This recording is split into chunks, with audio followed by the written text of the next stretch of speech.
నేనిప్పుడు మాట్లాడిన మాటలు చూసి ఏంది వేదాంత్ సడన్ గా ఇట్లా మాట్లాడుతున్నాడు అని మీకు అనిపించవచ్చు. నేను చెప్పాలనుకున్న నా ఉద్దేశం చాలా కరెక్ట్ గా ఉంది. నేను కరెక్ట్ రూట్లోనే వెళ్తున్నా. మళ్ళీ చెప్తున్నా, ఒక ట్రాన్స్ అని తెలియగానే యాక్సెప్ట్ చేద్దాం. ఇంటి నుండి బయటికి తరిమేసి ఒకరి కింద బానిసత్వంగా బ్రతకాల్సినటువంటి అవసరం లేదు. ఒకడి మోచేతి నీళ్లు తాగాల్సినటువంటి అవసరం అంతకు మించి లేదు. బయట బానిసలా బ్రతికే కన్నా మన ఇంట్లోనే రాణిలా బ్రతకనిద్దాం.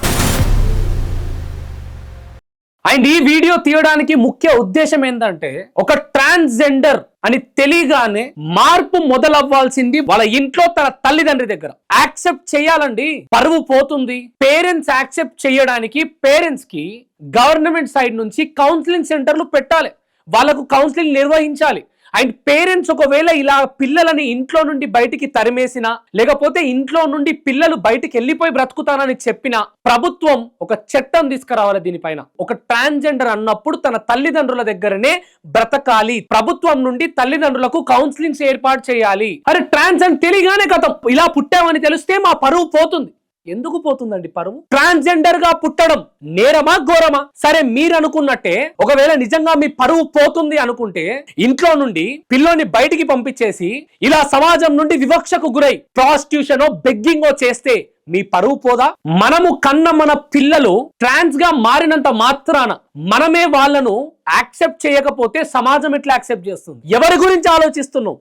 చుట్టాల గురించా, పాలోల గురించా, ఇంటి పక్కనోని గురించా, ముంగటోని గురించా? ఒక్కటి గుర్తు పెట్టుకో, నువ్వు ఎదిగిన ఓర్వది సమాజం, నువ్వు ఒదిగి ఉన్న ఓర్వది సమాజం. ఎవరి ముందు పరువు పోతుందని ఆలోచిస్తున్నావు? నువ్వు సస్తే వారానికి మర్చిపోయే నీ కుటుంబం గురించా, లేదా నువ్వు ఎదిగితే నీ వెనక నువ్వు పడిపోవాలని దేవుళ్ళకు మొక్కే నీ చుట్టాల గురించా? అండ్ ఈ వీడియో పెట్టిన తర్వాత కొంతమంది మహానుభావులు కాల్ చేశారు. నిజంగా ఆ తల్లిదండ్రులకు పాదాభివందనాలు. వాళ్ళ పిల్లలు ట్రాన్స్ అని తెలిసిన ఎక్కడా కూడా కొంచెం వాళ్ళపై ప్రేమను గాని ఆలోచనని గాని మార్చకుండా వాళ్ళకు చదువుపించి బయట దేశాలకు పంపించి ఉన్నతమైన చదువులను చదివిస్తున్నారు ఈ రోజటికి ఇప్పటికి. కానీ దౌర్భాగ్యం ఏంటంటే మనందరిలా స్వేచ్ఛగా బ్రతకలేకపోతున్నారు. ఇప్పుడు చెప్తున్నా, ఫ్యూచర్ జనరేషన్ ట్రాన్స్జెండర్స్ మారాలి, మార్పు రావాలి అంటే వాళ్ళ రైట్స్ కోసం పోరాడడానికి నేను సిద్ధంగా ఉన్నా.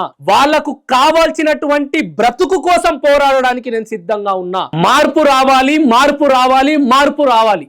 ఎస్, అందరికన్నా ముందు కొంతమంది ట్రాన్స్జెండర్స్ కాల్ చేసి ఇంట్లో నుండి బయటకు వచ్చేసి సంవత్సరాలు అయిపోతుంది, ట్రాన్స్జెండర్స్ గానే బ్రతుకుతున్నాము, కానీ ఈ రోజటికి కూడా రాత్రి 11-12 గంటలకు ప్యాంట్ షర్ట్ వేసుకొని మేకప్ తుడుచుకొని ఇంటికెళ్ళి డబ్బులు తల్లిదండ్రులకు ఇచ్చి మళ్ళీ వచ్చి వాళ్ళు ఎట్లయితే బ్రతుకుతున్నారో అట్లా బ్రతుకుతున్నారంట. నీ పిల్లోడు ట్రాన్స్జెండర్ అని మాత్రం అంటే తన జెండర్ ని యాక్సెప్ట్ చేయలేవు, కానీ తను ఇచ్చిన డబ్బును యాక్సెప్ట్ చేస్తావా? తన నుండి తీసుకోవాల్సిన డబ్బుని మాత్రం తీసుకుంటావు, కానీ తన జెండర్ ని యాక్సెప్ట్ చేయలేరా ఈ తల్లిదండ్రులు? నీ కొడుకు ట్రాన్స్ అని తెలియగానే ఆశ్చర్యపోయి అయ్యో నా స్థితి ఏంటి ఇట్లుంది, నా కర్మేంది ఇట్లా పాడైంది అని బాధపడాల్సినటువంటి అవసరం లేదు. పుట్టినప్పుడు కొడుకని సంబరపడ్డ తల్లిదండ్రులే వాళ్ళు పెద్దయ్యాక పట్టెడు మెతుకులు కూడా పెట్టని పరిస్థితులలో వృద్ధాశ్రమాల్లో వాళ్ళ జీవితాలను గడుపుతున్నారు. గొప్పగా బ్రతకాలి, ఆనందంగా బ్రతకాలి, మర్యాదగా బ్రతకాలంటే జెండర్ తో సంబంధం లేదు. చరిత్రలో నిలిచిపోవాలంటే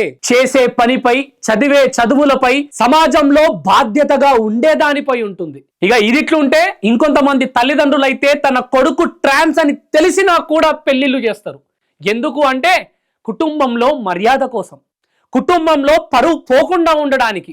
అలా అని చెప్పి ఇంకో ఆడదాని జీవితాన్ని నాశనం చేయడానికి కూడా సిద్ధపడతారు.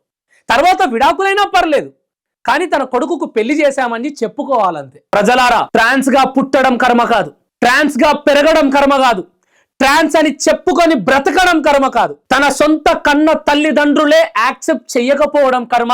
చదివించండి, అందరిలా బ్రతకనివ్వండి. మార్పు రావాలి అంటే ముందు మార్పు తెచ్చుకోవాలి. నేనిప్పుడు మాట్లాడిన మాటలు చూసి ఏంది వేదాంత్ సడన్ గా ఇట్లా మాట్లాడుతున్నాడు అని మీకు అనిపించవచ్చు. నేను చెప్పాలనుకున్న నా ఉద్దేశం చాలా కరెక్ట్ గా ఉంది. నేను కరెక్ట్ రూట్లోనే వెళ్తున్నా.